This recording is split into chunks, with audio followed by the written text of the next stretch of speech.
ज्योतिष शास्त्र में कई रत्नों का उल्लेख किया गया है और सभी रत्न भिन्न भिन्न ग्रहों का प्रतिनिधित्व करते हैं। इनमें से सबसे आकर्षक रत्न हीरा है, जो शुक्र ग्रह का प्रतिनिधित्व करता है। हीरे का आकर्षण हर किसी को अपनी ओर खींचता है। खासतौर पर महिलाएं इस रत्न की ज़्यादा ही मुरीद होती हैं। वैसे स्त्रियों को हीरा पसंद आने के पीछे एक कारण यह भी है कि शुक्र स्त्री कारक ग्रह होता है। हीरे का महत्व केवल ज्योतिषी या फिर खूबसूरती के संदर्भ में ही नहीं है। इस रत्न को स्टेटस सिंबल के रूप में भी देखा जाता है, क्योंकि छोटे से छोटे आकार का हीरा भी बेहद कीमती होता है। जय भवानी मित्रों, मैं हूं जितेंद्र सकलानी और स्वागत करता हूं एक बार फिर से आप सभी का आपके अपने YouTube चैनल पर दुर्गा भवानी ज्योतिष केंद्र के माध्यम से। प्रिय दर्शकों, आप सभी ने हीरा तो देखा ही होगा और हो सकता है बहुत से लोगों ने इस वक्त हीरा पहना हुआ भी हो, और जिन्होंने नहीं पहना हुआ वो पहनने की ख्वाहिश रखते होंगे, क्योंकि इस रत्न की खूबसूरती ही ऐसी है कि हर कोई इसे पहनने की इच्छा रखता है, फिर चाहे यह रत्न उन्हें रास आता भी हो या नहीं। परंतु क्या आप जानते हैं कि इन रत्नों की उत्पत्ति आखिर हुई कैसे है? तो चलिए मैं बताता हूं। वैसे तो पृथ्वी के अंदर लाखों वर्षों तक पड़े रहने के कारण पत्थर में पृथ्वी के चुंबकीयकरण तथा तेजत्व आ जाता है। पृथ्वी के जिस क्षेत्र में जिस ग्रह का असर सर्वाधिक होता है, उस क्षेत्र के आसपास उस ग्रह से संबंधित रत्न अधिक मात्रा में पाए जाते हैं। वास्तव में पृथ्वी ग्रहों के संयोग से अपने अंदर रत्नों का निर्माण करती है। वहीं पौराणिक ग्रंथों के अनुसार इस संदर्भ में बलिदैत्य और दधीचि ऋषि की हड्डियों से रत्नों के उत्पन्न होने की चर्चा मिलती है, जिसके अनुसार रक्त से माणिक्य, दांत से मोती, मांस से मूंगा, पित्त से पन्ना, चर्म से पुखराज, आंख से नीलम, रज से लहसुनिया, नाखून से गोमेद आदि उत्पन्न हुए हैं। इस प्रकार उन्होंने कहा है कि जब बलिदैत्य की अस्थियां इधर उधर उड़कर गिरी, तब वे जहां गिरी उस प्रदेश में इंद्रधनुष को चकाचौंध कर देने वाले विचित्र हीरे उत्पन्न हो गए। वस्तुतः इस प्रकार हीरे रत्न की उत्पत्ति हुई है और आज हम बताएंगे आपको इस प्रभावकारी स्टोन हीरे रत्न से जुड़ी संपूर्ण जानकारियां, जैसे किस प्रकार से होता है हीरे रत्न का निर्माण, किस प्रकार से देता है यह आपको अनेक बहुमूल्य फायदे, किस दिन व किस धातु में किया जाता है इसे धारण, और कब, कौन और कैसे करे इस स्टोन को धारण। जानेंगे आपके ऐसे ही कुछ सवालों के जवाब इस वीडियो के माध्यम से। तो आज का यह वीडियो बड़ा ही इंटरेस्टिंग होने वाला है, इसलिए जुड़े रहें अंत तक हमारे साथ। यदि आपको यह वीडियो पसंद आए तो लाइक अवश्य कीजिएगा। यदि आप हमारे नए दर्शक हैं और आपने अब तक हमारा चैनल सब्सक्राइब नहीं किया है तो जल्दी से सब्सक्राइब बटन पर क्लिक करें, बेल आइकन दबाना ना भूलें, ताकि आने वाली सभी वीडियोस की नोटिफिकेशंस आपको प्राप्त हो सके। तो आइए करते हैं इस वीडियो की शुरुआत हमारे साथ इस रत्न के परिचय से। ग्रह के रत्न हीरे को संस्कृत में हीरक या वज्र कहते हैं। भारतीय साहित्य में इसे अभेदय, सायक आदि नामों से भी पुकारा गया है। आंग्ल भाषा में अर्थात अंग्रेजी भाषा में हीरे के लिए डायमंड शब्द प्रयुक्त होता है। यवनों में इसे अलमाज भी कहते हैं।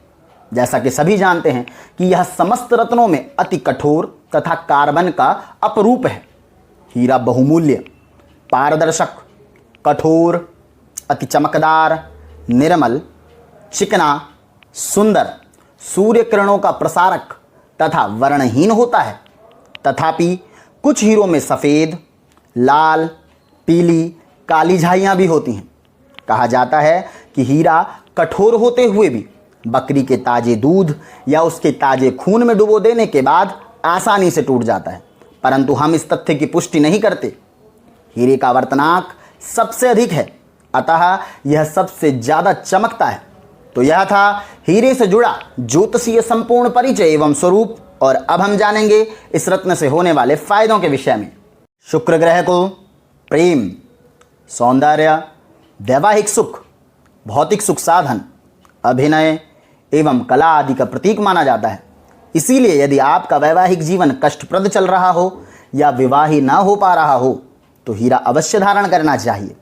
वहीं यदि आप भौतिक सुख साधनों की प्राप्ति करना चाहते हों, जैसे भूमि, भवन, वाहन, व्यापार, लग्जीरियस लाइफ आदि, परंतु आपके अथक प्रयासों के बाद भी आप अपने लाइफ में सक्सेस प्राप्त नहीं कर पा रहे, तो हीरा रत्न इसमें आपकी सहायता अवश्य कर सकता है। वहीं यदि आप कला के क्षेत्र से जुड़े हुए व्यक्ति हैं या कला के क्षेत्र में अपना नाम कमाना चाहते हैं, जैसे acting, modelling, singing, fashion designing आदि, तो हीरा रत्न दिला सकता है आपको इन क्षेत्रों में अपार सफलताएं। साथ ही स्त्री वर्ग से जुड़ा हुआ व्यापार जैसे आभूषण, कपड़े, कॉस्मेटिक्स आदि का काम करने वालों के लिए हीरा रत्न अत्यंत लाभकारी माना गया है। हीरा रत्न आकर्षण एवं प्रभाव के लिए बड़ा ही खास माना गया है। साथ ही यह अपने धन के मार्गों को भी प्रशस्त करता है। हीरे के विषय में मान्यता है कि हीरे को घर में रखने से अकाल मृत्यु नहीं होती, व्याधि, भय, रोग, कष्ट नष्ट हो जाते हैं। आपके प्रभाव के कारण यह शत्रुओं का नाश भी करता है। जिन महिलाओं को बार बार गर्भ गिर जाने की समस्या हो, वह गर्भवती यदि अपने पेट में से धारण करे तो गर्भ का कल्याण होता है। हीरे को चाट या निगल लेने से मृत्यु भी हो जाती है। अतः पहले राजा रानियों के आभूषण में हीरे का सदैव महत्वपूर्ण स्थान रहता था। ऐसे ही हीरा भूत प्रेत आदि का भय भी दूर करता है। किंतु शुक्र नीति के अनुसार कहा गया है कि पुत्र की इच्छा रखने वाली महिला को हीरा रत्न कभी धारण नहीं करना चाहिए। तो यह थे इस रत्न से जुड़े अनेकों बहुमूल्य फायदे, और अब हम जानेंगे कैसे करें पहचान हीरा असली है या नकली। हीरे को धूप में रखने से यह बहुत तीव्रता से जगमगाता है, अंधकार में भी चमकता है, और ऐसा कहा जाता है कि पिघले हुए गाय के घी में असली हीरा डाल देने से घी जम जाता है। हीरा एक बहुमूल्य रत्न है, अतः इसे स्थायी रूप में धारण करने से पूर्व सुबह शुभ परीक्षा अवश्य कर लेनी चाहिए। हीरे के उपरत्न हैं सफेद पुखराज, स्फटिक, जरकन, ओपल आदि। यह थी इस रत्न की परीक्षा विधि, और अब हम जानेंगे कौन, कब और कैसे करे इस रत्न को धारण।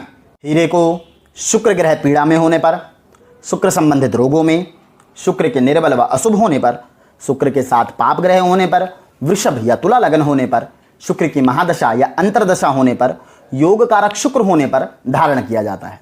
हीरे का वजन अपनी आर्थिक सामर्थ्य के अनुसार होना चाहिए।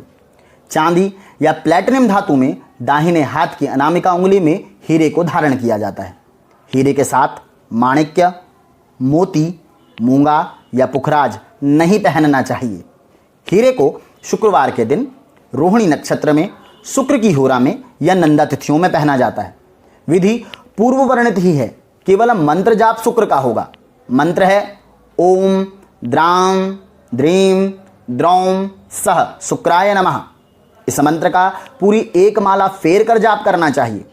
हीरा या हीरे का कोई भी उपरत्न ना धारण कर पाने की स्थिति में चांदी का छल्ला भी धारण किया जा सकता है। विधि उपरोक्त वाली ही रहेगी, क्योंकि शुक्र की धातु चांदी है। वैसे तो आजकल हीरे को हर कोई ज्वेलरी की तरह धारण कर रहा है, परंतु ध्यान रहे जितने इसके शुभ परिणाम हैं उससे कहीं गुना अधिक इसके बुरे फल भी हैं। इसीलिए इसे धारण करने से पूर्व अपने ज्योतिषी की सलाह अवश्य लें। तो यह थी हीरे रत्न से जुड़ी संपूर्ण विधि एवं इसका संपूर्ण परिचय। तो आपको यह वीडियो कैसा लगा कृपया कमेंट बॉक्स में कमेंट करके हमें अवश्य बताएं। यदि आप किसी अन्य समस्या के विषय में भी उपचार पाना चाहते हैं तो वह भी आप हमें कमेंट के माध्यम से बता सकते हैं। यदि आपको यह वीडियो पसंद आया है तो लाइक अवश्य कीजिएगा, शेयर करें अपने दोस्तों के साथ। यदि आप हमारे नए दर्शक हैं और आपने अब तक हमारा चैनल सब्सक्राइब नहीं किया है तो जल्दी से सब्सक्राइब बटन पर क्लिक करें, बेल आइकन दबाना ना भूलें ताकि आने वाली सभी वीडियोस की नोटिफिकेशंस आपको प्राप्त हो सके। यदि आप ज्योतिष प्रेमी हैं तथा ज्योतिष के विषय में नए नए अपडेट पाना चाहते हैं तो आप हमें सोशल मीडिया ट्रैक पर अर्थात इंस्टाग्राम या फेसबुक के माध्यम से फॉलो कर सकते हैं। लिंक आपको डिस्क्रिप्शन में मिल जाएगा। जल्दी ही मुलाकात होगी हमारी अगली वीडियो में। तब तक के लिए ख्याल रखिएगा अपना। जय भवानी।